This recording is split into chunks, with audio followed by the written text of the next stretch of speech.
Hi everybody. Sorry it's been ages since I've last done a video, but I've kind of felt a bit like out of it here for the past couple of weeks really. I feel like I don't belong here anymore. There's so many new people in, and a new girl came today who is really bad, and I don't know, I just kind of been withdrawing a bit from this place in general. As a result of which I had a chat with my nursing team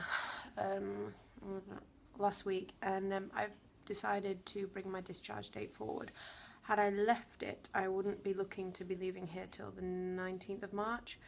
And quite simply, I cannot manage to stay here that long, because it's coming to a point now where I'm trying to avoid and escape things in here than more so than I am at home. For example, eating in the dining room is just a nightmare because people are still eating really slow. They've still got very weird habits. You can still see them physically and mentally struggling, which is off-putting because you're in a much better place and you don't want to be A, reminded of that, or B, pick up on it yourself. So basically at the minute, most meals I'm eating with a friend of mine in the sort of female lounge, which is just a lot more relaxed and a lot more normal. So my discharge date is now going to be the 5th of February, which I'm so happy about.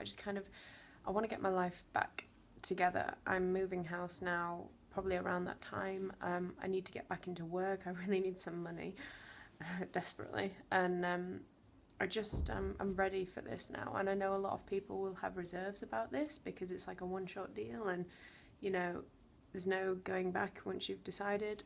Having said that, I had my review yesterday, and my doctor basically said, if it doesn't work out at home, you can always come back. And I was like, yeah, cheers, I'd rather not, but thanks for the vote of confidence. It's nice to know that, if shit does hit the fan, this place is always here, but that is not in my future plans to be coming back. And I'm feeling very good about myself in terms of my body, and I still have very vulnerable moments. For example, like Woody's gone skiing this week with all my young farmer friends, and I'm desperate to go, but I can't because of my situation here, and it really, really bothered me. Sunday night, I sat and cried at home for about 20 minutes because I just felt so vulnerable. Like, it would have been a perfect opportunity for me to not have my tea or do something else, which wouldn't have been helpful.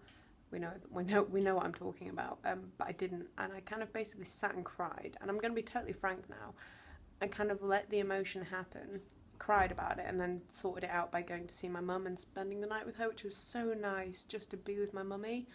And we don't usually get that time because I'm so busy usually, and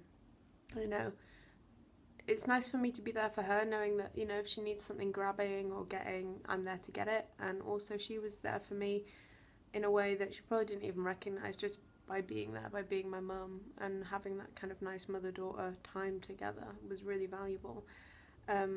Whereas before, I would have been upset at the fact that Woody had gone, and instead of sitting and crying and acting upon it in a responsible way, I would have done something really quite drastic and bad, and either not eaten or eaten too much and then be sick or whatever. I wouldn't have dealt with it in the way that was normal, and I am now.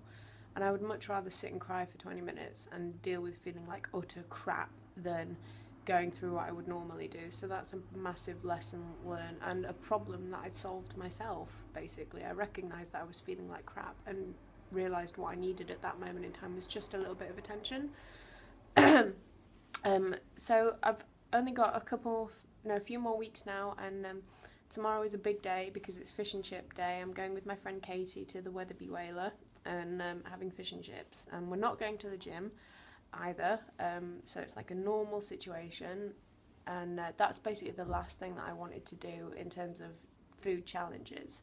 There's going to be things that I'm still not going to do even when I'm discharged. For example, I'd love to think that I'd be able to have a milkshake or something like that, or a latte, or one of those drinks from Starbucks, just because I could have one.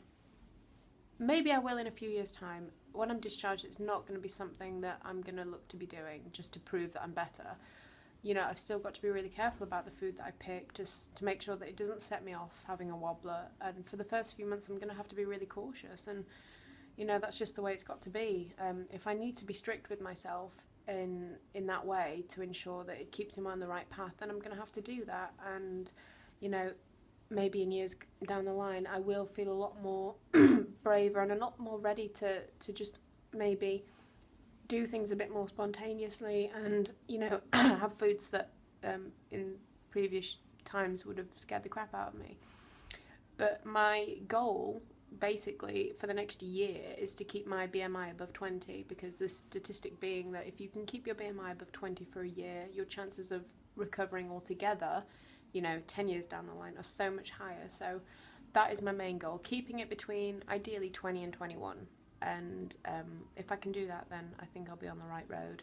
So it's going to be really scary when I leave. And but the thing is, I know I'm making the right decision. I've outgrown this place, and there's a lot of my good friends leaving around the same time, and it's kind of time for the new people to establish their group, and, you know, this is their time now. And as much as I am just as valued a patient as they are, I've been through the worst of it while I'm in hospital.